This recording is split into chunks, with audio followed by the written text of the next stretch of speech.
Good day. I'm going to be using that as my introduction because it's a classic and frankly, I think it works for me. I guess we'll see. Hopefully, I'm not going to get some kind of a cease and desist order because that would be unfortunate and really uncool, I think, but that's beyond my control. Anyways, what I'm here to talk to you about today is accountability. And when I'm talking about accountability, specifically what I'm talking about is political accountability. We don't really have it in Canada right now. Every 4 years we go to the polls and we vote for someone. And whether or not that person represents our interests to the government is up for debate. Frankly, it seems to me that what generally happens is we elect someone and the representation that we get is they represent the government to us. They represent the government's wishes to us as opposed to the other way around. So while it's democracy in a sense, it's not true democracy in that the people are directing what's going on in the government. So is that really a government for the people? I don't think it is. And that's not right because we're the ones who are paying the freight here, so we're the ones who should be in charge. Now, because we have a 4 year election cycle, the first couple of years in there, the government pretty much does whatever they want. They don't care. Once you start to get within 2 years of an election, that's when you start to see the fire starts to get lit under them. They start making promises. They start offering money. They start bribing the people with their own money. Isn't that a great scam? I'm going to take $50 from you and then I'm going to offer it back, some of it back to you so that you'll vote for me again and I get to keep my nice job. Don't have to go get a real job. Ugh. Don't get me wrong. I'm not saying that working in the government is not a job. Clearly it's a job. There's a lot of stress involved. There's all kinds of things involved. That's neither here nor there. My point is, and what I'm talking about today, is accountability. And how do we get that accountability that we don't currently have? 2 words, people: recall legislation. Now, for those of you who aren't familiar with what recall legislation is, basically it gives the people an opportunity to remove someone who's been elected before the 4 year mandate is up.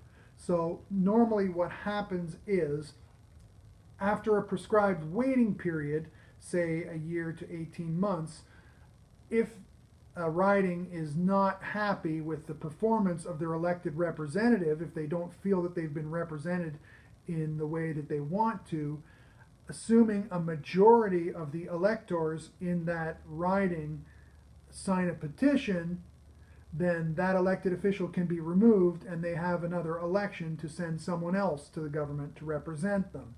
Now, it sounds like a little bit of chaos, but it's really not that bad, and the reason is very simple. If our elected officials are going to be accountable to the people who elected them, then maybe we'll actually start to get some representative government in this country again. They have recall legislation in British Columbia.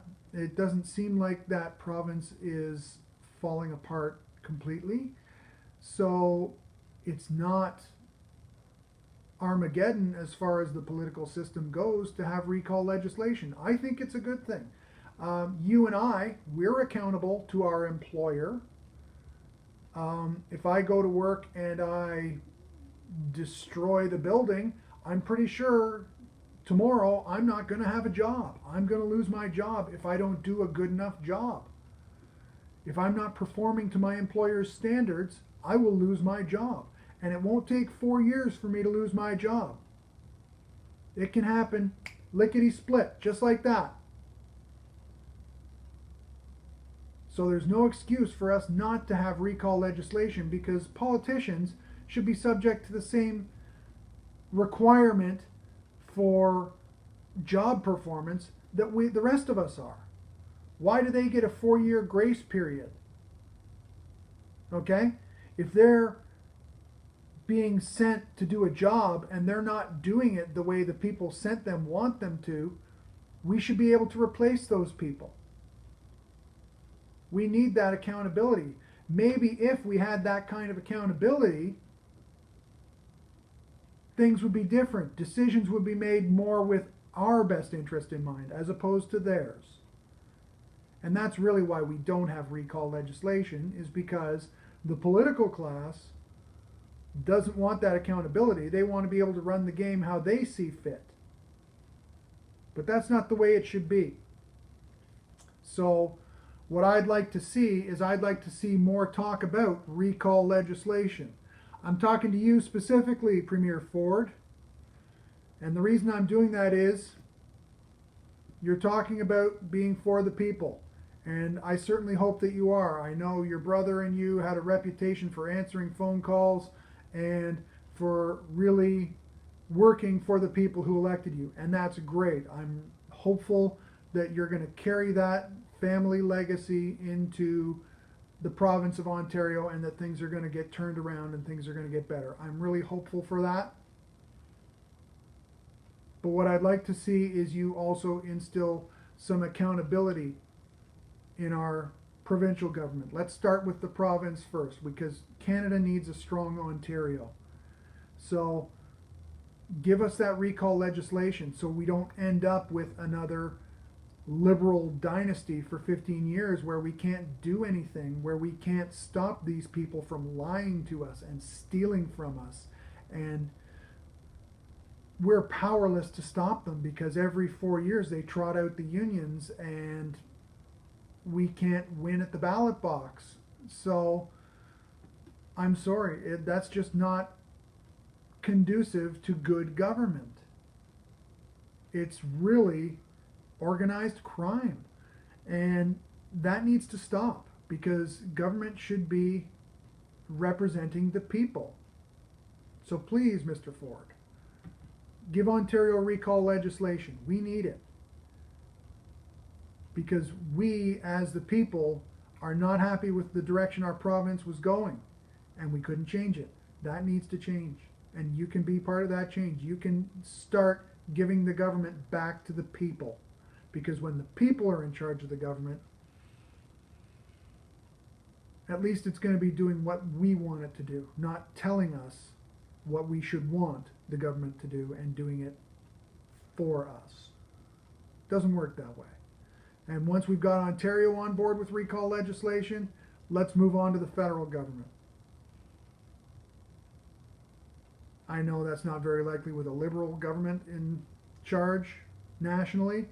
You can just see based on their policies and who they're shaking hands with, who they're concerned about. It's not you, it's not me. So that's going to be a tough fight. But province by province, hey Alberta, you can do it too. Saskatchewan, come on, you got a lot of common sense out there. Get that recall legislation. If we get it provincially, the more we have, we can pressure the federal government to say recall legislation is a strong democratic principle. It means the will of the people will be listened to, not just every 4 years. Because we're tired of being victims. We're tired of being taken for a ride for 4 years at a time. That's not good enough. That's not the Canada that we're looking for. You talk about electoral reform, Mr. Trudeau, that would be electoral reform. Putting accountability to the politicians. That would be electoral reform. You don't need to monkey with the voting system. It works well enough. Give us recall legislation first. We need it. As a people, we should be demanding it. I'm hoping people out there who are listening start talking to your members of parliament. Start talking to your members of provincial parliament, your MLAs, whatever they happen to be in your region. Ask these people, why don't I have a say? Why aren't you accountable to me? I want recall legislation. Because if we can get that in, people, maybe we can get this thing turned around. Maybe we can get this country headed in the direction that we all want it to be headed in. Right? That would be a great thing. That would be a great start. And you know what? I'm hopeful. This is something that I'm going to keep pushing for. I know I'm going to be pestering my members of parliament nonstop about this sort of thing until there's some kind of movement one way or another. And I hope I'm not alone on that one. So hopefully you learned something here, and if you like this kind of stuff, if you're really passionate about Canada, if you're passionate about freedom like me, then I'm hoping that I'm going to have some more stuff for you to enjoy. And if you like it, click the bell notification, subscribe, share it with your friends. That would be great. Till next time, right on, Canada.